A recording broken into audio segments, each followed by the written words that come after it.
Experiment क्या है, random experiment क्या है, डिटरमिनिस्टिक एक्सपेरिमेंट, सब कुछ सैंपल स्पेस से लेकर के पूरी प्रोबेबिलिटी की कहानी इंडिपेंडेंट है। प्रोबेबिलिटी आप जानते हैं, आप कुछ नहीं जानते हैं सिवाय I love you, I miss you, I hate you.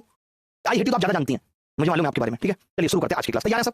सबने कॉपी पेन उठा लिया? प्लीज कॉपी पेन उठा लीजिए, हम्बल रिक्वेस्ट आपसे, ठीक है। कॉपी पेन उठा लीजिए। अच्छा, जो बच्चे बाकी और भी किसी हेल्प की डिमांड यहाँ पे करेंगे, मैं उनके लिए फटाफट से एक नंबर लेता हूँ। तो सबसे पहले हम जानने जा रहे हैं एक्सपेरिमेंट क्या है, ठीक है, करके बताऊंगा बहुत आराम से। तो लिखा हुआ है an experiment is a process that can be repeated and has a well defined set of possible outcome. देखिए एक्सपेरिमेंट बहुत अलग अलग तरीके के हो सकते हैं। ये भी एक एक्सपेरिमेंट है कि मैंने एक बच्चे को कहा कि 3 गुणा 2 कर लो, चाहे आप कितनी बार भी करो 3 गुणा 2। मैं रिचा से कराऊं, मैं सत्तू से कराऊं, किसी से भी मैं कराऊं, 3 गुणा 2 6 आएगा। ये भी एक एक्सपेरिमेंट है। मैंने एक सिक्के को उछाला, हेड आएगा या टेल, ये भी एक एक्सपेरिमेंट है। मैंने इस पेन को ऊपर फेंका, नीचे ही जा रहा है, ये भी एक एक्सपेरिमेंट है। मैंने टिश्यू को ऊपर फेंका, नीचे ही जा रहा है, ये भी एक एक्सपेरिमेंट है। यानी एक्सपेरिमेंट कई सारे तरीके के होते हैं जिसमें हमें पहले से पता होता है कि आउटकम क्या आएगा, well defined set of possible outcome. जैसे 3 को 2 से गुणा करेंगे तो फिर फिक्स आउटपुट है, 6 ही आएगा। एक बार करो, 2 बार करो, 3 बार करो, आप अंतर समझ पाएंगे यहां से कि रैंडम एक्सपेरिमेंट क्या होते हैं और एक्सपेरिमेंट क्या है। रैंडम एक्सपेरिमेंट एक्सपेरिमेंट का ही एक टाइप है, समझना। मैंने कहा एक्सपेरिमेंट क्या है, तो आपने कहा एक एक्सपेरिमेंट एक प्रोसेस है, एक प्रक्रिया है जिसे आप कितनी बार भी दोहराओ तो well defined set of possible outcomes मिलता है। मैं समझता हूं आपको एक्सपेरिमेंट समझ में आ गया। कल को एक्सपेरिमेंट की डेफिनेशन पूछ ले एसएससी, आजकल तो डेफिनेशन बेस्ड सवाल भी पूछती है, तो आप डायरेक्ट बता पाओगे कि भाई एक्सपेरिमेंट कुछ नहीं है, एक्सपेरिमेंट एक प्रोसेस है। अब बात आती है टाइप ऑफ एक्सपेरिमेंट। एक्सपेरिमेंट कितने तरीके से होते हैं? तो 2 तरीके के एक्सपेरिमेंट है। एक तो डिटरमिनिस्टिक एक्सपेरिमेंट, जहां पे हम कह रहे हैं कि N experiment that produce the same result when repeated under identical condition.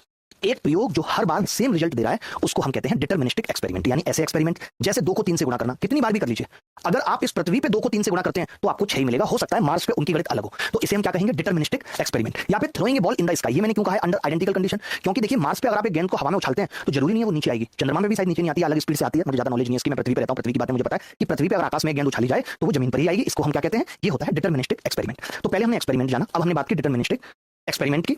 इसके बाद हम पढ़ेंगे रैंडम एक्सपेरिमेंट, जिसका हमें मतलब है प्रोबेबिलिटी से। मैं एक एक चीज को जोड़ के बताऊंगा, आपको 100% समझ आएगी प्रोबेबिलिटी। ऐसा हो ही नहीं सकता कि आपको प्रोबेबिलिटी ना समझ में आए, ठीक है। देखिए फालतू के क्वेश्चन करेंगे, मैं जो आपसे बातें पूछ रहा हूं वो मुझे बताइए, जो मैं समझाने की कोशिश कर रहा हूं वो मुझे बताइए। फालतू के सवाल मत करिए कि आंसर की कब तक आ सकती है। मैं कोई एसएससी के चेयरमैन का दामाद नहीं लग रहा हूं जो मुझे पता है। हमने कहा डिटरमिनिस्टिक एक्सपेरिमेंट क्या होता है, जिसका आउटपुट फिक्स है। अच्छा, प्रोबेबिलिस्टिक और रैंडम एक्सपेरिमेंट क्या है? An experiment that does not produce the same outcome every time, यानी ऐसा एक्सपेरिमेंट जो हर बार सेम आउटकम नहीं प्रोड्यूस कर रहा है under identical conditions. For example tossing a coin is a random experiment. जब आप एक कॉर्न को उछालते हो तो हो सकता है टेल आए, हो सकता है हेड आए, कुछ भी आ सकता है। अभी जितने भी बच्चे मुझे अभिनव ऐप पर भी देख रहे हैं, अगर आप YouTube पे देखना चाहते हैं तो ये YouTube पे भी क्लास अवेलेबल है, अभिनव YouTube चैनल पे। आपको इस बार प्रोबेबिलिटी मैं दावे के साथ कहता हूं आपकी जहन में उतार दूंगा, और मेरी इन 2 क्लासेस से बाहर अगर सवाल आ जाए तो मैं पढ़ना छोड़ दूंगा। हो ही नहीं सकता, इतना पढ़ाऊंगा, ठीक है। एक प्रयोग जो समान परिस्थितियों में दोहराए जाने पर हर बार समान परिणाम नहीं देता, उदाहरण के लिए जैसे सिक्के का उछालना। अगर ऐसे नहीं समझ में आई ये डेफिनेशन तो मैंने एक और लिखा अपनी भाषा में, an experiment in which all possible outcomes are known. जब मैं कोई एक्सपेरिमेंट करने जा रहा हूं तो मुझे पता है कि क्या क्या आएगा, but exact output can not be predicted. But मैं एग्जैक्ट नहीं बता सकता। जैसे मैंने एक लूडो के डाइस को रोल किया तो मुझे पता है कि 1 2 3 4 5 6 आएगा, बट क्या आएगा ये नहीं पता। ये होता है रैंडम एक्सपेरिमेंट, एक प्रयोग जिसमें सभी संभावित परिणाम ज्ञात हैं, पता है, लेकिन सटीक परिणाम की भविष्यवाणी हम नहीं कर सकते, नहीं बता सकते कि एग्जैक्टली क्या आएगा। तो इस चीज को हम क्या कहते हैं, प्रोबेबिलिस्टिक और रैंडम एक्सपेरिमेंट कहते हैं। बोलो ये बात क्लियर है या नहीं? कोई ऐसा बच्चा जिसको तो या तो हेड आता है या फिर टेल आता है। ये बात आपको पता होनी चाहिए कि किसी भी सिक्के को उछालने पर या तो हेड आता है या टेल आता है, ठीक है। A dice is a solid cube having 6 faces. आपको पता होना चाहिए जब हम एक डाइस को रोल करते हैं तो उसमें 6 फेस होती हैं। हर एक फेस पे लिखा होता है 1, किसी पे 2, किसी पे 3, किसी पे 4, किसी पे 5, किसी पे 6। जब हम उसे रोल करते हैं तो जो अपर सरफेस पे आता है वो हम आउटकम कहते हैं। लिखा हुआ है when we throw a dice the outcome is that number appear on it upper face. जो सबसे ऊपर वाली फेस पे लिखा है वो हमारा आउटकम होता है। तो ये बेसिक पॉइंट आपको पता है कि जब आप किसी कॉइन को थ्रो करेंगे तो हेड आएगा, टेल आएगा, इतनी सी बात आपको पता है। इजाजत दो तो मैं आगे बढ़ता हूं, इजाजत दो तो मैं आगे बढ़ता हूं, ठीक है। एक बच्चा पूछ रहा है सिक्का खड़ा रह जाए तो सर, बेटा तुम सिक्का खड़ा करने में पड़े हुए हो बेटा, अगर तुम्हारा यही हाल रहा तो तुम कुछ खड़ा कर नहीं पाओगे। मैं लिख के देता हूं। ए पैक ऑफ कार्ड है 52 कार्ड। ये कार्ड के बारे में आपको पता होना चाहिए कि ताश की एक गड्डी में 52 पत्ते होते हैं। मैं ये मान के चलता हूं कि जैसे मैं ताश नहीं खेलता हूं आप भी ताश नहीं खेलते हैं, फिर भी आपको ये चीजें याद रखनी है। कैसे? एक ताश की गड्डी में 52 पत्ते होते हैं, 13 कार्ड होते हैं प्रत्येक प्रकार के, स्पेड्स, क्लब, यानी कि हिंदी में क्या बोलते हैं मैडम आपको तो पता होगा। ताश को पता है आपको, हुकुम, हुकुम, चिड़ी और दिल और पान, पान, पान और ईट। देखिए पान और ईट और हुकुम चिड़ी, यानी हमने लिखा हुआ है इसमें हुकुम, चिड़ी, दिल और हीरे के रूप में 13 कार्ड होते हैं 52 कार्ड में, ठीक है। 13 कौन से हैं? डायमंड। 13 कौन से हैं? हार्ट। 13 कौन से हैं? क्लब। 13 कौन से spade. Card of spade and club are black. जो चिड़ी और हुकुम होते हैं वो काले रंग के होते हैं, काले रंग के होते हैं। और जो हार्ट और डायमंड है वो लाल रंग के होते हैं, उन्हें हम लाल कार्ड कहते हैं। सब पता होना चाहिए, इस पे जब सवाल आएगा तब कर पाओ, ठीक है। There are 4 honours of each suit, these are aces, kings, queen. यानी प्रत्येक सूट में 4 ये वो होते हैं, बादशाह और रानी और गुलाम और बजी, इक्का। ये एस का मतलब होता है इक्का, और ये बादशाह और ये रानी, और ये क्या बताया जैक्स को क्या कहते हैं? गुलाम, गुलाम होते हैं। पान, चिड़ी, हुकुम, ईट, ये 4 प्रकार के होते हैं। चिड़ी और हुकुम काले रंग के होते हैं, पान और ईट लाल रंग के होते हैं, और इन सब में 13 में 4 क्या होते हैं? इक्का, बादशाह, रानी और गुलाम। बोलो भाई इतनी क्लियर बात है? के पत्ते जरूर खेले होंगे, शरीफ बच के होगी तो मैं खिलवा देता हूँ। ताश की गड्डी में टोटल 52 कार्ड होते हैं, इनको 2 कलर में बांटा गया है। 26 उसमें लाल होते हैं, 26 उसमें ब्लैक होते हैं। रेड कलर के भी 2 पोर्शन है, हार्ट्स और डायमंड्स। पान और ईंट के देखो लाल लाल कलर में 13 हार्ट्स के कार्ड होते हैं, 13 डायमंड्स के कार्ड।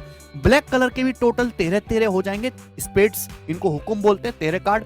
क्लब, चिड़ी, इसके भी 13 कार्ड होते हैं। यानी कि hearts, diamond, spades, club 13 card होते हैं। अब देखो हर कार्ड्स पे नंबरिंग होती है। 1 2 3 4 5 6 7 8 9 10 एक नहीं लिखा होता, इसको बोलते हैं इक्का, ए का साइन लगा होता है इस पे, एस बोलते हैं हम इसे। फिर उसके बाद 10 के बाद 11 12 13 नहीं होता, जैक क्वीन किंग गुलाम रानी बादशाह, इनको बोलते हैं फेस कार्ड्स। हर नंबर के 4 कार्ड होते हैं, देखो ना, जैसे इक्का इक्का इक्का इक्का, इन चारों में 4 हो जाएगा। फेस कार्ड्स 3 3 3 3 12 फेस कार्ड्स होते हैं टोटल। अगर कॉलेज गए होगे तो ताश के पत्ते, ये अगर जो चार्ट याद होगा बाबू तभी कर सकते हो, नहीं तो नहीं कर सकते हो। स्क्रीनशॉट ले लो, या तो कमेंट में जाओ या तो डिस्क्रिप्शन में जाओ, इसका पीडीएफ फटाफट जाके डाउनलोड कर सकते हो। जितने भी बच्चे 10th क्लास में प्लेइंग कार्ड से रिलेटेड जो प्रोबेबिलिटी पूछी जाती है, ये आंख मूंद के कोई सा भी क्वेश्चन पूछे बाबू, ठीक है ना। अब जो पूछ रहा है यहाँ पर लिख दें। तो फेस कार्ड आपका क्या होता है, आपका उसकी प्रोबेबिलिटी निकालना टोटल 52 में से। तो बाबू फेस कार्ड आपका जिसमें तस्वीर लगा होता है ना, उसी को बोलते हैं फेस कार्ड बोलते हैं। टोटल आपका 12 होता है 52 पत्तों में से, ठीक है, 12 लिख देंगे। अब इसको काटोगे 4 से, ठीक है, तो कितना आंसर आ जाएगा आपका, ये 3/13 आ गया, ये आपका आंसर आ गया। अब हमारा सेकंड वाला क्वेश्चन, आपका रेड वाला जो फेस कार्ड आपका वो कितना है आपको 52 में से, ठीक है, ये बताना। तो देखो बाबू रेड वाला जो फेस कार्ड है जिसमें तस्वीर लगा हुआ आपका टोटल 6 है आपका 52 में से, ठीक है, तो 6 लिख देंगे। 2 से काटोगे आपका कितना आपका आ जाएगा 3/26 आ जाएगा ये आंसर। अब इसका जो ब्लैक वाला जो फेस है ये कितना आपका, अब ब्लैक वाला फेस भी आपका टोटल 6 ही आपका 52 में से, ठीक है, तो यहाँ पर 6 लिख देंगे। इसको काटोगे तो आपका इतना आएगा 3/26। अगर जो वीडियो अच्छा लगा उसके बाद कार्ड की प्रॉब्लम बहुत से लोगों को आता है, बट जिन लोगों को नहीं आता उनको बहुत प्रॉब्लम होती है। तो आज देखते हैं कैसे। आपको पता है टोटल कार्ड्स कितने होते हैं? टोटल कार्ड्स कितने होते हैं? 52 होते हैं टोटल, आपको सबको पता है। 52 पत्ते की ताश की गड्डी में, ओके, तो 52 पत्ते होते हैं। अभी 4 पार्ट्स में डिवाइड होते हैं। 4 पार्ट्स कौन कौन से, तो भी आप समझ लीजिए 4 पार्ट्स कौन कौन से हैं। एक तो hearts, diamonds, spades and club, 4 part में डिवाइड। इसी हिंदी में हार्ट्स को पान बोलते हैं, डायमंड को ईंट बोलते हैं, स्पैड को हुक्म बोलते हैं और क्लब को चिड़ी बोलते हैं। तो हिंदी में नाम मैंने इसलिए लिखा हिंदी वालों को, हिंदी मीडियम वालों को भी समझ में आ सके। ओके, ये इसका सिंबल होता है, इसका निशान होता है कि हार्ट्स का, इस दिल बना होगा। डायमंड में ईंट इस तरीके से बनी होगी, हुक्म स्पैड इस तरीके से होगा, ये पत्ते बने होंगे, और चिड़ी क्लब में ये बना होगा आपका। ओके, अब रही बात तो 4 पार्ट से बढ़ते हैं। तो 4 पार्ट में 52 का ग्रुप है, 52 टोटल है, और 52 में जो हर ग्रुप में बटेंगे तो कितने पत्ते होंगे, हर ग्रुप में कितने पत्ते होंगे बता सकते हैं। हर ग्रुप में होंगे 13 पत्ते, तो 13 का पेयर बनेगा। 13 4 ग्रुप में बढ़ जाएंगे, 13 ये 13 ये 13 ये और 13 ये, तो यानी कि टोटल पत्ते कितने होते हैं 52, और हर ग्रुप में 4 पत्ते होते हैं। यानी हर्ट्स के भी 13 होंगे, हर्ट्स सब में 13 होंगे, हर्ट्स में भी 13, डायमंड्स में भी 13, और स्पैड्स में भी 13 और क्लब में भी 13। ओके, सब में 13 कार्ड होंगे। तो क्लियर है। अब बात आती है कि 4 ग्रुप का नाम कैसे याद रखें, क्योंकि इसमें भी तो पार्ट्स हैं, इसमें भी तो कंडीशन है, कुछ तरीके से बढ़ जाएंगे। और कैसे बढ़ेंगे ये दिखाता हूँ आपको, कैसे बैठेंगे। देखिए हर जितने भी गड्डी बनाई हमने, अलग 4 ग्रुप्स बांटे हैं, हर गड्डी में 13 पत्ते हैं और हर पत्ते पे नंबर्स लिखे होते हैं। कैसे, ये देखिए, जैसे ये है 1 2 3 4 5 6 7 हो गया 8, इस तरीके से अगर आप देखेंगे तो सारे नंबर आपको नजर आ रहे होंगे 10 तक के। बट देखो एक जो है ना, ए होता है, लेकिन एक तो है, लेकिन एक की जगह क्या लिखा हुआ है, ए लिखा हुआ है, तो इसी को हम बोलते हैं एस, एस यानी इक्का, और बाकी सारे नंबर 2 3 4 5 सारे नंबर्स होंगे। ओके, फिर इधर क्या होगा, जे से जैक, जैक मैंने गुलाम, क्यू से क्या होता है क्वीन रानी या बेगम बोलते हैं हिंदी में, और के से किंग राजा या बादशाह। तो 13 पत्ते इसमें हैं। तो जैसे इसमें मैंने एस बताया कि एस इसमें है एक इक्का, वैसे ही एस इसमें भी है एक, सब में हर ग्रुप में एक ही होगा वो। ओके, एक सब में होंगे, सारे पत्ते एक सब में होंगे। तो यहाँ भी एक, यहाँ भी एक, सब में चारों में एक होंगे। इसका मतलब इक्का अगर से पूछा जाए एस कितने होंगे, तो आप सीधा बोल सकते हैं एस 4 होते हैं। 4 टोटल ओवरऑल कितने होते हैं 4, तो टोटल पत्ते 13 होते हैं। 13 पत्ते को इस तरीके से पहले एज 1 जो होता है उसे एस बोला जाता है, बाकी 2 से लेकर सारे नंबर 10 तक तो सारे होते हैं। उसके बाद जैक, जे से जैक होता है गुलाम, जे से जैक गुलाम। ओके, क्यू से क्या होता है क्वीन, और किंग से बादशाह या राजा। क्वीन तो पता है पुरानी है, बेगम लिखा जाता है इसे। तो टोटल कितने पत्ते हो गए 52, और 4 ग्रुप में बैठ गए 13, हर ग्रुप में हर पत्ता एक बार है, तो यानी एस वीक का भी कितना होगा 4 बार। अगर आपसे पूछे 10 नंबर 10 वो कितने होंगे, तो 10 भी समय एक होंगे, वो भी 4 होंगे, ओवरऑल 4 सारे पत्ते होंगे। अब देखो बात क्या आ गई, यहाँ पे ध्यान से देखना, मैंने 2 कलर रेड से बनाए, 2 को तो और 2 को ब्लैक से बनाए, यानी कि जो टोटल 52 पत्ते हैं तो उसमें 26 तो रेड होते हैं और 26 ब्लैक होते हैं। 26 रेड होते हैं, सारे रेड पत्ते हैं। अगर आप इसे देखोगे तो सारे रेड, इधर भी देखोगे तो सारे रेड हैं, और ये सारे ब्लैक हैं। ओके, तो अगर आपसे पूछा कितने ब्लैक होते हैं कितने रेड होते हैं, तो 26 ब्लैक और 26 रेड। यहाँ तक क्लियर। अब देखो अगर आपसे पूछा जाता है, आपसे क्वेश्चन, मैं क्वेश्चन के बारे में आपको बता दूं, उसके बाद क्वेश्चन सारे कर सकते हैं आप। अगर आपसे पूछा जाता है कि ब्लैक कलर का इस बताओ, ब्लैक कलर का, तो आपको पता है 26 26 2 पार्ट में बटे 4 ग्रुप में बटे हुए, तो हर ग्रुप में एक एक का होता है, हर ग्रुप में एक इस होता है। तो इसमें जो ब्लैक वाले हैं, ब्लैक वाले कितने इस होंगे, कितने का होंगे, 2 होंगे, और रेड वाले कितने होंगे, 2 होंगे। तो बता सकते हैं, इसका आंसर आप निकाल सकते हैं। उसके बाद अगर मैं बात करूँ, अगर मैं आपसे पूछता हूँ ये 3 पत्ते निकाल दो, देखो इसमें बाकी नंबर्स लिखे हुए, 3 पत्ते निकाले मैंने, ये 3 पत्ते निकाले इस गड्डी से, इस वाले ग्रुप से मैंने 3 पत्ते निकाल लिए हैं, किससे, हार्ट से, पान वाले पत्ते से। तो ये 3 पत्ते देखो, इसमें 3 में क्या है, एक पे जे लिखा है, एक पे क्यू लिखा है, एक पे की लिखा है। तो जे से होता है जैक यानी गुलाम, के से क्वीन, और क्यू से क्यून, और के से किंग। ओके, इन तीनों पत्तों पे क्या चित्र बने हुए हैं, चित्र बने हुए बिल्कुल जैसे में किसी का फेस दिख रहा है आपको, तो इसलिए इसको क्या बोलते हैं, हिंदी में तो चित्र वाले पत्ते बोलते हैं, और इंग्लिश में क्या बोलते हैं, फेस कार्ड। अब फेस कार्ड पहले ग्रुप में कितने हैं, फेस कार्ड पहले ग्रुप में 3 है, तो दूसरे में भी 3 होंगे। ये देखिए 3 पत्ते दिख रहे हैं आपको, ऐसे यानी कि रेड कलर के फेस कार्ड कितने हो गए 12, सॉरी 6, और ओवरऑल फेस कार्ड कितने हो जाएंगे, ओवरऑल 12, क्योंकि इसमें भी तो 3 होंगे। देखो 3 फेस कार्ड यहाँ पे आपको दिख रहे हैं। तो सभी ग्रुप में फेस कार्ड कितने होते हैं, 3 होते हैं। और फेस कार्ड अगर आपको फेस कार्ड किन पत्तों को बोला जाता है, तो फेस कार्ड बोला जाता है किसको, जैक, क्वीन और किंग को। क्लियर। तो 12 पत्ते होते हैं, 12 में 12 पत्ते फेस कार्ड होते हैं, जिसमें 6 रेड होते हैं और 6 ब्लैक होते हैं। तो फिर ब्लैक फेस कार्ड 6 और रेड फेस कार्ड भी 6। क्लियर आता है। आगे देखो, आगे बताता हूँ। वैसे आप ज़्यादा कुछ नहीं समझ में आ गया तो लगभग सारे क्वेश्चन। अब ये बात आती है 4 ग्रुप है, 4 ग्रुप याद कैसे होंगे कि भाई हार्ट, डायमंड, स्पेड, क्लब, 4 नाम तो हो गए और 3 नाम जब टपक गए। अब फंसते कैसे क्वेश्चन एग्जाम में बच्चे कैसे गलत करते हैं, वो क्या करेंगे, वो समझ लेंगे जैक भी अपने 13 ग्रुप होता है, जैक किंग या क्वीन में इस तरीके से कंफ्यूज हो जाते हैं कुछ लोग। तो कंफ्यूज मत होना, देखो इसको बताता हूं कैसे याद करना है। हार्ट्स का एच याद कर लो, डायमंड का डी क्या बन गया एच डी, स्पेड्स का एस याद कर लो, क्लब का सी याद कर लो एच डी, और एस सी से कुछ भी आप जो मन करे आपको बना लो। मान लो मैं बोलता हूं हाई, एच से हाई बोलता हूं, डी से डेफिनेशन बोलता हूं समझने के लिए, तो क्योंकि ऐसे वर्ड होते हैं मैं जल्दी याद हो जाते हैं। हाई डेफिनेशन सुप्रीम कोर्ट, कोई दिक्कत नहीं। हो जाएगा। कुछ भी जो मन करे आप जिस तरीके से रिलेट करना चाहते हो बना सकते हो। तो H D S C H D supreme court, तो इस केस में क्या होगा आपको हमेशा याद रहेगा कि एच डी एस और सी ये 4 ग्रुप है, इन चारों से हमें याद करना है। ओके, तो एच डी एस सी से हमें पता चल गया 4 टाइप के पत्ते होते हैं। मैंने ऐसे बता दिया इनको, ज्यादा अच्छा है। देखो पैक 52 का है, 26 डिवाइड कर दिए, 26 ब्लैक और 26 रेड। डायमंड 13 देख लेना भाई, ये सही है टेबल, इसमें कुछ मिस्टेक थी। डायमंड 13, हर्ट 13, ब्लैक में 13 स्पेड 13 ये। अब इसमें हमने इसके बारे में बताया कि एक ताश की गड्डी में 52 पत्ते होते हैं, जिसमें 13 होते हैं, हुकुम और चिड़ी और ईट और पान, ठीक है, जिसमें को मैं कहते हैं यादृच्छिक प्रयोग, experiment whose outcome is known, जिसके आउटकम हमें पता है, जैसे डाइस को थ्रो करना, कॉइन को टॉस करना, कार्ड से एक कार्ड दो कार्ड निकालना, ये सब क्या है, रैंडम एक्सपेरिमेंट है। अब सैंपल स्पेस क्या होता है, set of all possible outcomes को हम क्या कहते हैं, सैंपल स्पेस कहते हैं। सैंपल स्पेस समझना बहुत जरूरी है। जैसे मैंने कहा कि अगर मैं एक कॉइन को टॉस करता हूं तो मेरा सैंपल स्पेस क्या होगा, एसएस लिख देते हैं इसको, सैंपल स्पेस क्या होगा, तो आप कहेंगे या तो हेड आएगा या टेल आएगा, ये दो ही चीजें आ सकती हैं। अगर मैं आपसे कहूं कि थ्रोइंग ए डाइस का सैंपल स्पेस क्या होगा, तो आप कहेंगे सैंपल स्पेस होगा जी 1 आ सकता है, 2 आ सकता है, 3 आ सकता है, 4 आ सकता है, 5 और 6। ये सैंपल स्पेस के एलिमेंट कहते हैं इनको। अगर मैं कहूं कि इस सैंपल स्पेस में कितने एलिमेंट है, तो आप जवाब देंगे रिचा 2। अगर मैं कहूं इस सैंपल स्पेस में कितने एलिमेंट है, तो आप जवाब देंगे 6 एलिमेंट है। ये बात क्लियर हो गई, आप सैंपल स्पेस समझ पाए। सैंपल स्पेस क्या होता है, इन्होंने कहा है event subset of sample space. Subset होता है इसमें से कुछ एक चीज निकालना। जैसे आप इवेंट की बात कर रहे हैं, मान लेते हैं कि आपसे किसी ने कह दिया कि मुझे तो चाहिए, जब मैं डाइस को थ्रो कर रहा हूं, डाइस थ्रो, तो मुझे चाहिए इवन नंबर चाहिए। अब जो इवन नंबर आप सेलेक्ट करेंगे महाराज, वो इस 1 2 3 4 5 6 में से ही करेंगे। इसमें से कुछ एलिमेंट को लेना, यानी इसका सबसेट। तो यही हमने लिखा था सबसेट ऑफ सैंपल स्पेस, यानी क्या आ जाएगा 2 4 और 6 आ जाएगा। अगर ऑड नंबर की इवेंट बोलता तो 1 3 और 5 आ जाती। तो अभी आप समझ पाए सैंपल स्पेस क्या है, आप समझ पाए इवेंट क्या है।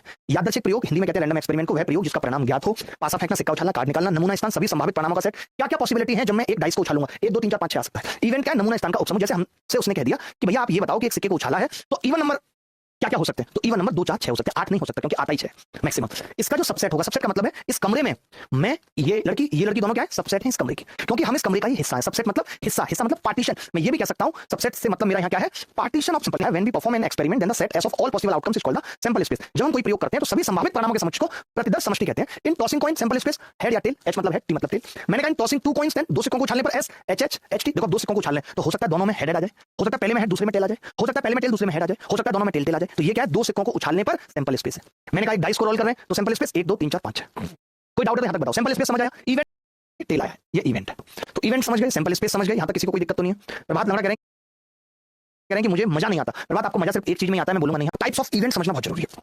इवेंट्स के भी टाइप होते हैं, simple event, mix event, mutually exclusive event, mutually exhaustive event, likely event. क्योंकि आप फॉर्मूला तो लगा देते हो फेवरेबल बटे टोटल, लेकिन वो कहां लगेगा और कब नहीं लगेगा इसको समझना बहुत जरूरी है। एग्जांपल से समझाऊंगा, उसके बाद सीधे 30 सवालों की तरफ ले चलूंगा। दिल खुश हो जाएगा तुम्हारा। क्या खुश हो जाएगा? दिल बेटा। चलो शुरू करते हैं। तो मैंने कहा सिंपल इवेंट क्या होती है, single element in simple space is called simple event. साधारण घटना, सिंगल इवेंट वाली घटना। जैसे आप एक कौन आपने उछाला, या तो हेड आएगा या टेल आएगा, ये क्या है, सिंगल इवेंट। हेड आना सिंगल इवेंट एक ही है इसके अंदर। हो सकता है कि हम 2 कौन को उछाल देते तो उसमें एच एच टी टी आता, वो सिंगल इवेंट नहीं है। लेकिन केवल एक आना, किसी भी डाइस को रोल करना, एक अंक आ सकता है, ये क्या है, सिंगल इवेंट है। तो सिंगल इवेंट पता चल गया। मिक्स्ड और compound event, events having more than one outcome, more than one outcome. जैसे मैंने क्या किया, 2 सिक्कों को उछाला तो एच एच आ सकता है ये, या फिर एच टी आ सकता है, या फिर टी टी आ सकता है। ये क्या है, मिक्स्ड और कंपाउंड इवेंट। तो सिंगल इवेंट क्या होती है, सिंगल सेट वाली घटना, single element in sample space. और मिक्स्ड और compound events, events having more than one outcome. ठीक है भाई, क्लियर है बात या नहीं, मुझे बता दो। आप सोचेंगे कि सर सैंपल स्पेस में एक ही आ रहा है। अरे भाई मैं ये कह रहा हूं, अगर ग्रेटर देन 5 बोल दिया मैंने किसी भी डाइस को रोल करते वक्त, तो केवल अब 6 आ सकता है। ग्रेटर देन 5 में एक ही आएगा एलिमेंट। एक एलिमेंट मतलब सिंगल इवेंट। चलिए आगे बढ़ते हैं। सिंपल इवेंट आप समझ गए, मिक्स और कंपाउंड इवेंट आप समझ गए। अब बात आती है इक्वली लाइकली इवेंट्स क्या। ये बड़ी इंपॉर्टेंट बातें हैं, आप मान के चलो। Having equal chances of occurrence, समान रूप से संभावित घटनाएं घटित होने की संभावना होना। इक्वली लाइकली इवेंट क्या है, देखिए हेड आने के भी उतने चांस हैं जितने टेल आने के। अगर मैं किसी सिक्के को उछालता हूं, यानी एक सिक्के को उछालना क्या है, इक्वली लाइकली इवेंट है। हेड आने की भी उतनी प्रोबेबिलिटी है जितनी टेल आने की। बट अगर मैं 2 सिक्कों को उछालता हूं तो हो सकता है दोनों हेड आ जाए। अब ऐसा नहीं है, लेकिन अगर मैं एक सिक्के को उछालता हूं तो हेड आने की भी उतनी प्रोबेबिलिटी है जितनी टेल आने की है। अगर मैं एक डाइस को रोल करता हूं तो 1 आने की या 2 आने की या 3 आने की या 4 आने की या 5 आने की, 6 आने का चांस फैक्टर इक्वल है। ऐसी घटनाओं को हम कहते हैं इक्वली लाइकली इवेंट, जिनके किसी भी इवेंट के आने की प्रोबेबिलिटी, आने का चांस बराबर है, वो इक्वली लाइकली इवेंट होते हैं। ये बात समझ में आ गई, आगे बढ़ते हैं। म्यूचुअली एक्सक्लूसिव इवेंट क्या होती है, events whose simultaneously occurrence is impossible. ये कह रहा है म्यूचुअली एक्सक्लूसिव इवेंट कौन सी है, events whose simultaneously occurrence is impossible. ऐसी घटनाएं जिनका एक साथ घटित होना संभव नहीं है। जैसे हेड और टेल एक साथ नहीं आ सकते, या फिर एक के साथ 2 नहीं आ सकता। जब हम एक डाइस को रोल करेंगे तो या तो 2 आएगा या 1 आएगा, दोनों एक साथ नहीं आ सकते। ऐसी घटनाएं जो एक साथ नहीं घट सकती उनको हम क्या कहते हैं। आप ये सोचो, आपने कह दिया कि भाई मैं एक डाइस को रोल कर रहा हूं, इवन आने का और ऑड आने का पूछ लिया आपने। 2 घटनाएं बनाई, इवन या ऑड, तो ये एक साथ घटित नहीं हो सकती, या तो इवन होगा या ऑड होगा। जो घटनाएं एक साथ नहीं घटित हो सकती उन्हें हम कहते हैं म्यूचुअली एक्सक्लूसिव इवेंट। जैसे मैंने यहां पे लिखा इवेंट 1 और मैंने कह दिया कि भाई या तो ऑड आना है या इवन आना है, ये घटनाएं एक साथ नहीं घट सकती। E2 और इवन एक साथ नहीं घट सकते। तो ये क्या है, म्यूचुअली एक्सक्लूसिव इवेंट। अच्छा, म्यूचुअली एग्जॉस्टिव इवेंट क्या है, events which union in sample space, यानी कोई भी ऐसी 2 घटनाएं जिनको मैं मिला दूं, यूनियन लूं, तो मुझे कंप्लीट सैंपल स्पेस मिल जाए, इसको हम कहते हैं म्यूचुअली एग्जॉस्टिव इवेंट। जैसे E1 और E2 को आप मिला दो जरा, E1 E2 को मिलाओ तो क्या मिलेगा, E1 और E2 का यूनियन लेंगे तो यूनियन का मतलब होता है एलसीएम दोनों को मिला दिया। तो आपने कहा ये तो पूरा आ गया 1 2 3 4 5 6। अब आपको पता है कि एक डाइस को जब हम रोल करते हैं तो 1 2 3 4 5 6 क्या होता है, उसका सैंपल स्पेस होता है। तो मैंने यही कहा ऐसी दो घटनाएं जिसको मिलाने पर म्यूचुअली एग्जॉस्टिक इवेंट बन जाए वो तब होंगी जब उनका यूनियन सैंपल स्पेस को मिलाने पर। अगर मान लेते हैं यहाँ पे 6 ना होता, मैं कह रहा होता केवल 3 से ना कटने वाले E1 नंबर तो 2 4 होता, तब मैं E1 E2 को म्यूचुअली एग्जॉस्टिक इवेंट नहीं कह पाता। ये बात क्लियर हुई या नहीं? आपको दोबारा बार एक चीज देखनी पड़ेगी तब जाके चीजें क्लियर होंगी। बोलो भाई बोलो, आगे बढ़ते हैं। अच्छा प्रोबेबिलिटी पे आते हैं। प्रोबेबिलिटी क्या है, सवालों पे भी बढ़ेंगे। तो आपने कहा use to measure the chance factor that occurs in the type of experiment, प्रयोगों के प्रकार में होने वाले मौका। चांस फैक्टर बेसिकली प्रोबेबिलिटी क्या है, चांस फैक्टर है। चांस क्या है इस चीज का, आपके पास होने का चांस क्या है, चांस फैक्टर इज प्रोबेबिलिटी। आपके पास होने की प्रोबेबिलिटी का क्या है, आपके फेल होने की प्रोबेबिलिटी क्या है, ये जो चांस फैक्टर है यही क्या है, प्रोबेबिलिटी है। बोलो भाई ठीक है। चलो मैं अब आपको प्रोबेबिलिटी की डेफिनेशन बताता हूं, आपको मजा आएगा सुन के, ध्यान से देखना क्या लिखा हुआ है। आपको लगता होगा हर बार प्रोबेबिलिटी निकालनी है तो फेवरेबल बटे टोटल आउटकम कर दो, बट ऐसा नहीं है। इसीलिए आज जितनी घटनाएं बताई हैं आप देखोगे भी तो आपको पता चल जाएगा। मैं एक एग्जांपल से भी समझाऊंगा मैं क्या कह रहा हूं। If an random experiment has total m + n equally likely, अगर कोई रैंडम एक्सपेरिमेंट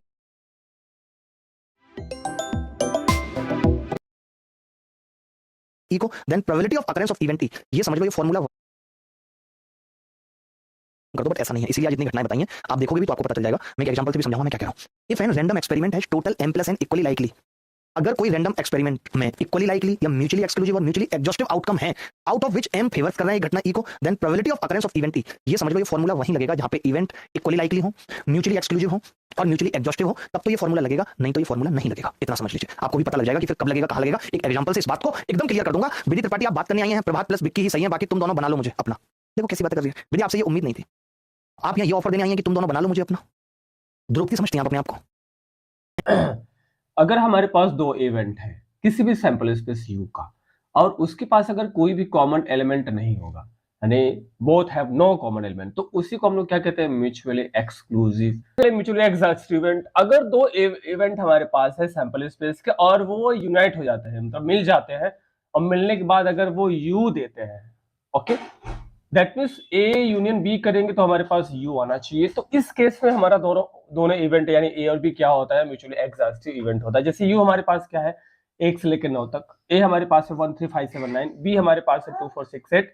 तो इन दोनों को जब हम लोग मिलाएंगे, दैट मीन्स यूनियन निकालेंगे, तो क्या आएगा, सब के सब मिल जाएंगे, सब के सब एलिमेंट्स हमारे पास मिल जाएंगे। दैट मीन्स वी गेट 1 2 3 4 5 6 7 8 9 हम लोग पाएंगे, यानी U पा जाएंगे। किसकी वैल्यू है, ये U की वैल्यू है। तो इस केस में A और B क्या होता है हमारा म्यूचुअली,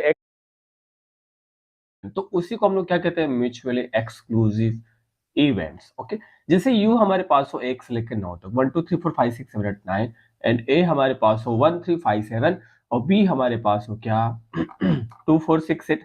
तो क्या इन दोनों में कोई कॉमन एलिमेंट मिला आपको? A और B में देखा जाए तो कोई भी कॉमन एलिमेंट नहीं, दैट मींस 5 है। तो इस केस में A and B are called as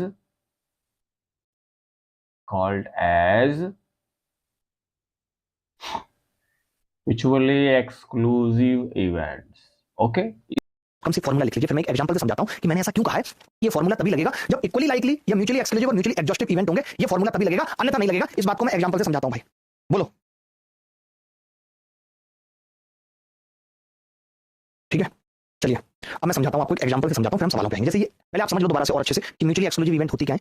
if 2 और more events have no point in common, यदि 2 या 2 से अधिक घटनाओं में कोई समानता नहीं है, यही मैंने आपको यहां पे कहा, event who simultaneously occurrence is impossible. जो घटनाएं एक साथ नहीं हो सकती, जिसमें कुछ भी कॉमन नहीं है, उनको हम कहते हैं म्यूचुअली एक्सक्लूसिव इवेंट। जैसे आप 52 कार्ड हैं और आप कह रहे हो द कार्ड इज स्पेड और द कार्ड इज हर्ट, कैसे संभव है, या तो कार्ड स्पेड होगा या कार्ड हर्ट होगा, देन प्रोबेबिलिटी ऑफ 2 इवेंट्स। अगर ऐसी बात कोई बोल दे तो इन दोनों इवेंट की प्रोबेबिलिटी क्या होगी, हम ऐड कर देंगे। ये बहुत इंपॉर्टेंट है, डायरेक्ट फॉर्मूला पे सवाल पूछा जा सकता है। अगर 2 घटनाएं हैं और वो 2 घटनाएं एक साथ नहीं घट सकती, तो उन दोनों घटनाओं की प्रायिकता हमसे पूछी जाए तो हम ऐड कर देंगे बेटा। द कार्ड इज स्पेड, ये कह रहा है या तो कार्ड स्पेड हो या फिर हर्ट हो, दोनों बातें कह रहा है। अब आपको पता है स्पेड और हर्ट एक साथ नहीं हो सकते। अब आप कहोगे सर ऐसी कौन सी घटनाएं जो एक साथ हो सकती थी, मैं यहाँ पे नीचे लिख देता चलिए, द कार्ड इज ब्लैक, तब तो एक साथ हो सकती थी घटनाएं। स्पेड और ब्लैक एक साथ हो सकते थे क्योंकि स्पेड ब्लैक ही होते हैं और ब्लैक तो फिल्म भी होते हैं। तो हम उस केस में ये नहीं कह सकते थे कि वो म्यूचुअली एक्सक्लूसिव इवेंट है अगर यहाँ ब्लैक लिखा होता तो। बात आई नहीं आई समझ? यानी ऐसी कोई 2 घटनाएं जो एक साथ नहीं हो सकती, उसको हम क्या कहते हैं, म्यूचुअली एक्सक्लूसिव इवेंट। उनकी प्रायिकता जब पूछी जाती है तो हम क्या करते हैं, उन्हें ऐड कर देते हैं। इतनी सी बात क्लियर है, ठीक है। अच्छा इंडिपेंडेंट इवेंट और समझ लीजिए, इंडिपेंडेंट इवेंट क्या है। Two events are said to be independent if occurrence or non-occurrence of one event does not influence the occurrence or non-occurrence of the other event. दो घटनाएं स्वतंत्र कहलाती हैं यदि एक घटना के घटित होने या ना होने से दूसरी घटना के घटित होने या ना होने पे कोई फर्क नहीं पड़ता। जैसे हमने एक सिक्के को उछाला तो दो आएगा तो फिर 4 5 6 1 3 कुछ नहीं आएगा अगर दो आएगा तो। बट यहाँ पे ये कह रहा है कि एक घटना के घटित होने से दूसरी घटना के घटित होने का कोई लेना देना ना हो, ये इंडिपेंडेंट इवेंट होती है। When flipping a coin twice, जब हम एक कॉइन को दो बार फ्लिप करते हैं, outcome of the first flip does not affect the outcome of the second flip. जब मैं पहली बार में उछालूंगा तो हेड या टेल कुछ भी आ सकता है, दोबारा में भी हेड या टेल कुछ भी आ सकता है। पहले वाले हेड या टेल का दूसरे वाले हेड या टेल से कोई मतलब नहीं है। इस बात को हम कहते हैं कि ये इंडिपेंडेंट इवेंट है। इंडिपेंडेंट इवेंट का मतलब ये है किसी एक घटना के होने से किसी दूसरी घटना के होने पे कोई फर्क ना पड़े। ऐसे केसेस में दोनों की प्रोबेबिलिटी को हम क्या कर देंगे, इनटू कर देंगे। अगर म्यूचुअली एक्सक्लूसिव घटनाएं जो एक साथ नहीं घट सकती हैं, अगर म्यूचुअली एक्सक्लूसिव घटनाएं हैं जो एक साथ नहीं घट सकती हैं, उसको हम क्या कहते हैं, म्यूचुअली एक्सक्लूसिव, और उसकी प्रोबेबिलिटी का सम कर देते हैं। अगर इंडिपेंडेंट घटनाएं किसी एक घटना के होने से दूसरी घटना पे फर्क ना पड़े तो उन दोनों घटनाओं को इंडिपेंडेंट कहते हैं और प्रोबेबिलिटी इनटू हो जाती है। तो आज आपको ये बात क्लियर हो गई कि प्रोबेबिलिटी की गुणा कब होगी और प्रोबेबिलिटी को जोड़ा कब जाएगा। ये बात क्लियर हो गई। अगर ये बात क्लियर हो गई तो मैं एक घूंट पानी पीऊंगा और आप लिखेंगे हाँ जी क्लियर हो गई, आगे बढ़ो। और वो वाली बात समझाओ हमें जो आप अभी कह रहे थे कि ये फॉर्मूला हर जगह नहीं लगेगा, वो वाली बात हमें समझाओ, ये लिख दो फटाफट। Outcomes of sample space are not equally likely, तो P क्या होगी, sum of probabilities of all the favorable outcomes of E। हमने क्या कहा कि अगर इक्वली लाइकली इवेंट नहीं है तो हम क्या करेंगे, म्यूचुअली एक्सक्लूसिव इवेंट है तो हमने कहा कि हम sum of probability of all the favourable outcomes of E sum कर देंगे। सम कर देंगे तो पीछे भी आपको बताया म्यूचुअली एक्सक्लूसिव में हमने लिखा है कि भैया क्या करेंगे, सम कर देंगे। ठीक है, म्यूचुअली एक्सक्लूसिव में तो ये यहाँ पे लिखा हुआ है कि all outcomes of sample space are not equally likely, यहाँ पे भी प्रोबेबिलिटी का सम कर देंगे। आप एग्जांपल से समझो इस बात को। एक एक्सपेरिमेंट करा हमने, आप करती हैं ये एक्सपेरिमेंट, करा था, फेल हो गई इस एक्सपेरिमेंट में, कोई बात नहीं, देखो मैं समझाता हूँ क्या है सवाल। है तो ध्यान से सुनिएगा कि किसी यादृच्छिक प्रयोग से संबंधित वे घटना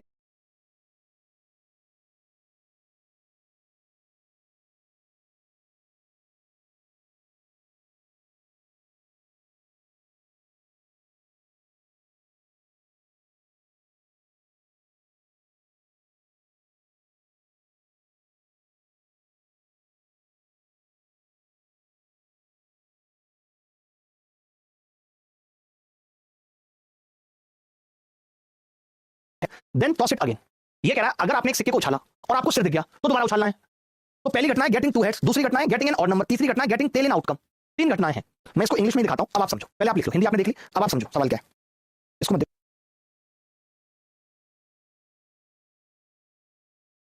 मैं अगर आपसे कहूं कि इस घटना का सैंपल स्पेस क्या होगा ये बता दो, तो आपका जवाब होगा जी सैंपल स्पेस होगा इस घटना का। आपने कहा है if it shows head then toss it again. अगर हेड आया तो टॉस करना है दोबारा। तो मान लेते हैं हेड आ गया तो मैंने लिख दिया एच एच, क्या पता दोनों हेड हो, या फिर हेड आया और फिर टेल आ गया। दो ही बातें हो सकती हैं, बोलो। इसने कहा अगर हेड आ गया तो दोबारा टॉस करना, दोबारा टॉस करा तो फिर या तो हेड आएगा या फिर टेल आएगा, ये दो चीजें तो ये हो गई। इसने कहा अदरवाइज थ्रो इट डाइस, अगर मान लेते हैं पहली कंडीशन नहीं है और टेल आ गया, समझना बात को, ये थोड़ी इतनी आसान चीज है नहीं। अगर टेल आ गया यानी अब या तो आपका एक आएगा टेल के साथ, या फिर टेल के साथ दो आएगा, या फिर टेल के साथ तीन आएगा, या फिर टेल के साथ चार आएगा, या फिर टेल के साथ पांच आएगा, या फिर टेल के साथ सिक्स आएगा। पहले इतनी सी बात बताओ सैंपल स्पेस समझ पाई कि नहीं, पहले इतनी सी बात बताओ सैंपल स्पेस समझ पाई या नहीं। मैंने ये कहा आपसे कि इसने ये बोला है कि इफ इट सोच हेड, हेड आया तो दोबारा सिक्के उछालना है, तो या तो हेड फिर हेड आ सकता है, या फिर हेड आया हो तो उसके साथ टेल आ सकता है। दो बातें तो ये होंगी, या तो हेड हेड आया होगा या हेड टेल आया होगा। अगर टेल आ गया हो इसने लिखा, अदरवाइज अगर हेड ना आया हो, मान लेते टेल आ गया हो, तो फिर आपको सिक्का नहीं उछालना, फिर डाइस रोल करना है। तो फिर T1 T2 T3 T4 T5 T6 ये आ गया हमारा सैंपल स्पेस। अगर किसी को डाउट है तो बता दो, अगर किसी को डाउट है तो बता दो। टोटल आउटकम्स कितने हैं, मैं यहाँ पे अगर आपसे पूछूंगी टोटल आउटकम्स कितने हैं तो आपका जवाब आएगा कि टोटल आउटकम्स है 8। टोटल आउटकम्स 8 है। बहुत आराम से समझाऊंगा, एक एक चीज ना समझ में आए हो ही नहीं सकता। Total outcomes 8। अब आपने पहली घटना क्या बोली है कि जो है दोनों गेटिंग टू हेड्स, तो कितने हैं ऐसी इवेंट में, कितना दिख रहा है आपको दोनों हेड, तो आपने कहा ये तो एक ही दिख रहा है, एक ही आउटकम है दोनों हेड आने का, दोनों हेड आने का एक ही आउटकम है बेटा। फिर इन्होंने कहा getting an odd number, odd number कब आ रहा है जरा देख के बताना। तो आपने कहा ऑड नंबर आ रहा है जी T1 T2 T3 और T5, तीन आउटकम आ रहे हैं, सबसेट है, सैंपल स्पेस का इवेंट है। गेटिंग टेल इन आउटकम, अगर खाली टेल आ रहा है तो आपने कहा टेल आउटकम है, तो जो तीसरी घटना है T1 T2 T3 सब में टेल आ रहा है, T4 T5 और T6। बोलो यहाँ तक क्लियर बात, आप सैंपल स्पेस समझ गए। देखो कई बच्चे तुक्का मार रहे हैं, तो मैं अब आपसे एक चीज पूछना चाहता हूँ, छोटी सी बहुत बड़ी चीज नहीं पूछना चाहता। आप क्या सोच रहे हैं कि जी पहली वाली घटना की प्रोबेबिलिटी 1/8 हो जाएगी, कई बच्चे बता भी रहे हैं, कई बच्चे बता रहे हैं कि पहली वाली घटना की प्रोबेबिलिटी 1/8 हो जाएगी, दूसरी वाली घटना की प्रोबेबिलिटी 3/8 बता रहे हैं, और तीसरी वाली घटना की 6/8 बता रहे हैं। तो मैं आपसे पूछना चाहता हूं सब बच्चों से कि क्या ये प्रोबेबिलिटी सही है बेटा, क्या जो आपने प्रोबेबिलिटी निकाली है ये सही है, जल्दी बोलो। गलत है, ये भी गलत है, ये भी गलत है, ये भी गलत है। उसकी वजह क्या है, मैंने आपको एक चीज लिखाई थी जब मैं प्रोबेबिलिटी पढ़ा था, तो मैंने कहा था कि अगर रैंडम एक्सपेरिमेंट में घटनाएं इक्वली लाइकली हैं, इक्वली लाइकली समझ लो क्या बताया था, इक्वली लाइकली में क्या बताया था, having equal chance of occurrence, ये बताया था। म्यूचुअली एक्सक्लूसिव है कि whose simultaneously occurrence is impossible, और फिर बताया था म्यूचुअली एग्जॉस्टिव इवेंट यानी जिनका यूनियन सैंपल स्पेस है। तो मैं अब आपसे यही पूछ रहा हूं, क्या ये तीनों कंडीशन यहाँ पे फुलफिल हो रही हैं, कहां था सवाल, क्या यहाँ पे तीनों कंडीशन फुलफिल हो रही है, मुझे इतना बता दो बस आप।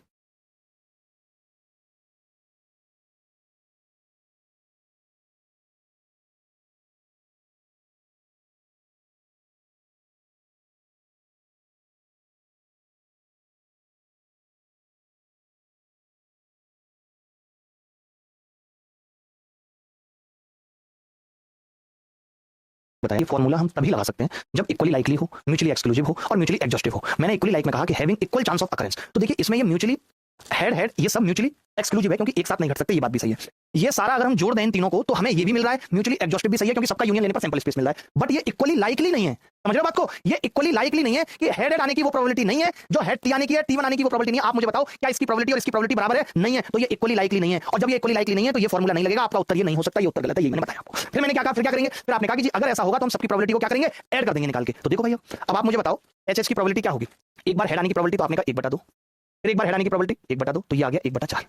सेम ये भी इस तरीके से 1/4 आ जाएगा। टेल आने की प्रोबेबिलिटी 1/2 और एक आने की प्रोबेबिलिटी तो आप कहेंगे 1/6। ये कितना आ जाएगा? 1/12। सब 1/12 आ जाएगी सबकी प्रोबेबिलिटी, इसकी 1/12, इसकी 1/12। आप बताओ एक है क्या इक्वली लाइकली में हमने क्या कहा था कि जो सैंपल स्पेस है उसमें सबकी प्रोबेबिलिटी बराबर होनी चाहिए। सैंपल स्पेस में सबकी प्रोबेबिलिटी बराबर होनी चाहिए, तभी हम फेवरेबल बटे टोटल आउटकम का फॉर्मूला लगाएंगे, अदरवाइज फॉर्मूला नहीं लगाएंगे। तो ये 1/12 और ये भी 1/12, इनकी प्रोबेबिलिटी आ गई भाई। तो ये कितने हैं टोटल, सबकी प्रोबेबिलिटी कितनी है? आपको पता है पहले वाली की प्रोबेबिलिटी 1/4। बोलो भाई नहीं समझ में आ रही क्या बात?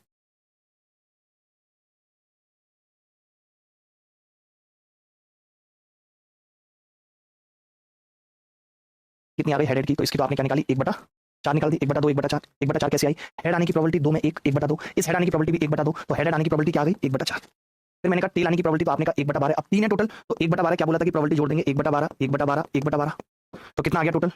3/12 यानी 1/4 आ गई इसकी प्रोबेबिलिटी। फिर आपसे पूछ रहा था E3 गेटिंग टेल इन आउटकम, तो ये कितना आ रहा है भाई? 6 गुणा 1/12 यानी इसकी प्रोबेबिलिटी कितनी आ गई? 1/2। अगर कोई डाउट यहां तक है कि क्यों हम ये फॉर्मूला नहीं लगा पाए थे, क्योंकि इक्वली लाइकली नहीं था। अनिकेत भाई क्या समझ में नहीं आया, मैं जानना चाहता हूं, मैं वरना ये सवाल हटा दूंगा गुस्से में आके। मुझे बता दो कि इसमें क्या समझ में नहीं आया, इसमें क्या बात है जो समझ में नहीं आई? HT की प्रोबेबिलिटी 1/, अच्छा एक HT भी रह गया इसमें, HT, तो HT की प्रोबेबिलिटी कितनी है? ये भी ऐड होगी।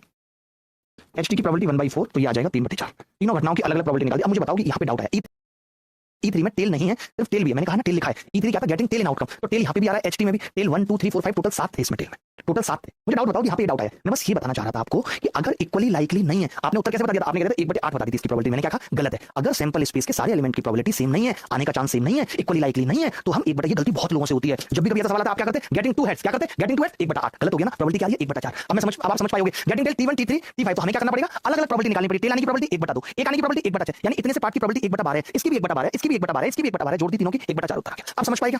आप समझ पाए? 1/4 6 गुणा 1/12 कैसे है बेटा? इसकी भी 1/12 plus 1/12 plus 1/12 plus 1/12 plus 1/12 plus 1/12, 6 बार था, तो 6 से करते हमेशा कब इस तरीके से प्रोबेबिलिटी निकलती है और कब डायरेक्टली। मुझे नहीं लगता कि अब इसमें कभी कोई डाउट आएगा। अनिकेत भाई आपको समझ में आया नहीं? अब हम सीधे सवालों पे चलते हैं भाई, बहुत हो गया नाटक। अब बच्चे प्रोबेबिलिटी निकलती है और कब डायरेक्ट दूंगा नहीं। आज आपका ये डाउट क्लियर हुआ होगा कि कब हम ये फेवरेबल बटे ये नहीं करते हमेशा, कब इस तरीके से प्रोबेबिलिटी निकलती है और कब डायरेक्टली। मुझे नहीं लगता कि अब इसमें कभी कोई डाउट आएगा। अनिकेत भाई आपको समझ में आया नहीं? अब हम सीधे सवालों पे चलते हैं भाई, बहुत हो गया नाटक। अब बच्चे हीरो का नोट लिख लो। Sum of probability of each sample point और प्रोबेबिलिटी ऑफ सैंपल स्पेस एक होती है। एक सैंपल स्पेस में सभी प्रोबेबिलिटी का जोड़ एक होता है, प्रत्येक नमूना बिंदु की संभावनाओं का योग एक होता है। ऐसे समझो अगर मैंने एक कॉन को उछाला, टॉस किया, टॉसिंग ऑफ कॉन, ठीक है, तो आप कहेंगे कि सैंपल स्पेस होगा हेड या टेल। तो मैंने कहा हेड आने की प्रोबेबिलिटी 1/2, टेल आने की प्रोबेबिलिटी 1/2, तो सम कितना होगा? 1। तो किसी भी सैंपल स्पेस के प्रत्येक एलिमेंट की जो प्रोबेबिलिटी होती है उन सबका जोड़ एक होता है, ठीक है, उन सबका जोड़ एक होता है। ये मैंने लिखा हुआ है, सैंपल स्पेस में x1 x2 x3 है, तो सबकी probability P1 P2 P3 P4 सब मिला के क्या आ जाएगी? 1 आ जाएगी। जैसे कि उसका एंगेजमेंट हो गया है, आप उससे शादी करना चाहते हैं, तो अब ये इंपॉसिबल है। या अब आप आलिया भट्ट को अपना बनाना चाहते हैं और अभी आप ऐसे भी निकाल नहीं पा रहे, इंपॉसिबल। वैसे है नहीं इंपॉसिबल, आलिया बन सकती है अपनी, बन सकती है कि नहीं? नहीं, मना कर रही है। तो आप क्यों बनाएंगे? वैसे P अगर किसी की प्रोबेबिलिटी 0 है यानी कि ये क्या है? एक इंपॉसिबल इवेंट है, और कोई प्रोबेबिलिटी 1 है then event is sure event. जैसे मैं मान के चल रहा हूं इस क्लास में जितने भी इंटेलिजेंट बच्चे हैं उन सबका सिलेक्शन होगा एसएससी में, यानी कि ये श्योर इवेंट है। इसकी प्रोबेबिलिटी क्या होगी? 1। कोई घटना होगी ही होगी, इसकी प्रोबेबिलिटी 1। कोई घटना हो ही नहीं सकती, इसकी प्रोबेबिलिटी 0। यानी प्रोबेबिलिटी 0 से लेकर के 1 तक वेरी करती है। मिनिमम प्रोबेबिलिटी 0, मैक्सिमम प्रोबेबिलिटी 1 हो सकती है। अच्छा, probability of non occurrence of event थी, मान लेते हैं आपने कहा घटना के घटने की प्रायिकता PE थी। अब आप कह रहे हैं घटना ना घटे भगवान स्वामी, जैसे उसकी शादी आपसे होने की प्रोबेबिलिटी P थी। अब आप कह रहे हैं आपका मेरी शादी इससे ना हो, तो non occurrence of that event, तो आप 1 में से घटा देंगे उसको। 1 में से 7/12। आप चाहते हैं घटना ना घटे, आपको E बार चाहिए, तो ये 1 - 7/12 क्या हो जाएगा? 5/12।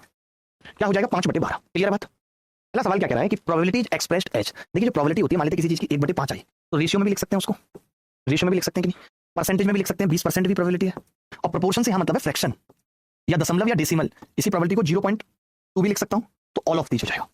प्रोबेबिलिटी को किसी भी, तो आपको पता है प्रायिकता का मान 0 से 1 तक कुछ भी हो सकता है। प्रायिकता ही नहीं सकती तो भैया उसकी प्रोबेबिलिटी 0 होगी। मास्टर ने बताया था कि अगर कोई घटना घट ही नहीं सकती उसकी प्रोबेबिलिटी इंडिपेंडेंट। दो घटनाओं को स्वतंत्र कहा जा सकता है यदि किसी एक के घटने से दूसरे पे फर्क ना पड़े। There is the common point in between. नहीं, one does not affect the occurrence of the other. अगर एक घटना के घटने से दूसरी घटना पे कोई फर्क ना पड़े उसको हम कहते हैं इंडिपेंडेंट इवेंट। इस तरीके के भी सवाल टीजीएल में या किसी भी एग्जाम में पूछे जा सकते हैं। बोलो भाई। 4 सवाल कर लिया आपने, छोटी बात नहीं है 4 सवाल करना, मजाक विल बोथ ऑकर। याद करो मैंने क्या लिखा था, देखो सब कुछ बता के चलाऊं। अगर इंडिपेंडेंट इवेंट है तो प्रोबेबिलिटी क्या होगी, मल्टीप्लाई, और अगर म्यूचुअली एक्सक्लूसिव इवेंट है तो प्रोबेबिलिटी जोड़ देंगे। ये बात बताई थी। तो हमने यही पूछा है कि अगर दो घटनाएं इंडिपेंडेंट हैं तो उनकी प्रोबेबिलिटी क्या हो जाएगी, मल्टीप्लाई हो जाएगी। B is the correct answer. कहीं कोई डाउट है तो बताओ। इंडिपेंडेंट इवेंट मतलब उनमें कुछ भी कॉमन नहीं है, कुछ भी कॉमन नहीं है। इसको दर्शाएंगे कैसे, पी ए इंटरसेक्शन बी। आप ऐसे भी याद कर सकते हो कि जब दो घटनाओं में कुछ कॉमन ना हो तो हम गुणाई तो कर देते हैं, एलसीएम निकालना हो 3 और 5 का, कॉमन नहीं है तो क्या करेंगे, गुणा कर देंगे। इसको याद करने का तरीका है, अच्छे से याद कर लोगे, ठीक है। चलो अच्छा, क्लासिकल प्रोबेबिलिटी क्या है, तो ये थ्योरी का पार्ट है, याद रख लो। क्लासिकल प्रोबेबिलिटी एक प्राथमिक संभावना है। ये प्रायरी प्रोबेबिलिटी को हम क्या कहते हैं, क्लासिकल प्रोबेबिलिटी कहते हैं। बोलो भाई, क्लियर है बात, किसी को डाउट तो नहीं है इस बात में, सबको क्लियर है, ठीक है। ये प्रायरी प्रोबेबिलिटी कहते हैं, ठीक है। चलो, when a single dice is thrown the event of getting odd number, ये कह रहा है जब एक सिंगल डाइस को हमने थ्रो किया, जब एक पासे को हमने फेंका तो विषम संख्या सम संख्या आने की प्रोबेबिलिटी। तो देखिए आपको भी पता है कि या तो सम आएगा या विषम आएगा, दोनों एक साथ नहीं घट सकती, दोनों एक साथ नहीं घट सकती। देखो पीछे मैंने डेफिनेशन में क्या लिखा था, आपने तो पढ़ा नहीं। म्यूचुअली एक्सक्लूसिव क्या थी, there is no point in common. मैंने पीछे भी ये बात लिखाई थी आपको कि mutually exclusive events which simultaneously occurrence is impossible, यानी घटनाएं एक साथ नहीं घट सकती। तो आप मुझे बताइए खुद कि क्या विषम और सम एक साथ आ सकते हैं, जवाब होगा नो, एक साथ नो, टुगेदर नो। या तो सम आएगा या विषम आएगा, एक साथ नहीं आ सकता, इसीलिए इसको हम क्या कहेंगे, म्यूचुअली एक्सक्लूसिव इवेंट। 5 सवाल कर लिया आपने, मजाक नहीं होता, लेवल है आपका, गहराई उतार देंगे प्रोबेबिलिटी की। एडवांस क्लास में ऐसे सवाल होंगे, चक्कर खा के गिर जाओगी तुमसे नहीं कह रहा हूं, मुंह फुलाए रहती हो हमेशा, ठीक है। और जब एक डाइस को उछाला जाएगा तो 6 नंबर आ सकते हैं। अब या तो हेड के साथ 1 2 3 4 5 6 आ जाएगा, या टेल के साथ 1 2 3 4 5 6 आ जाएगा, यानी 12 बनेंगे। तो ये कैसे निकालते हैं, दोनों को गुणा कर देते हैं। क्या बताया था, गुणा हो जाएगा। इंडिपेंडेंट है, पहले बताओ क्या है, इंडिपेंडेंट है या नहीं, इंडिपेंडेंट है ना, सिक्के में एचटी आ रहा है, उसका लेना देना 1 2 3 4 5 से नहीं है। इंडिपेंडेंट है तो प्रोबेबिलिटी मल्टीप्लाई हो जाती है, तो नंबर्स इनके आपस में सैंपल स्पेस के भी मल्टीप्लाई हो जाएंगे, 12 आ जाएगा। इंडिपेंडेंट है आपस में, कुछ मुश्किल था क्या, नहीं है। अब आ रहा है धीरे धीरे समझ आ रही है प्रोबेबिलिटी। फिलहाल अभी मैंने कुछ नहीं पढ़ाया, ये मान लो कि जितनी प्रोबेबिलिटी मैं आपको सिखाना चाहता हूं उसका मैंने थ्योरी का 70% पार्ट पढ़ाया अभी तक आपको, और सवाल मैंने अभी तक 5% कराए, 95 बाकी हैं, और समझ में आया है लोगों तक, ठीक है। चलो, सब tossing 4 coin simultaneously will be, मैंने बताइए तो क्या रखा आपने, क्या करें कितना।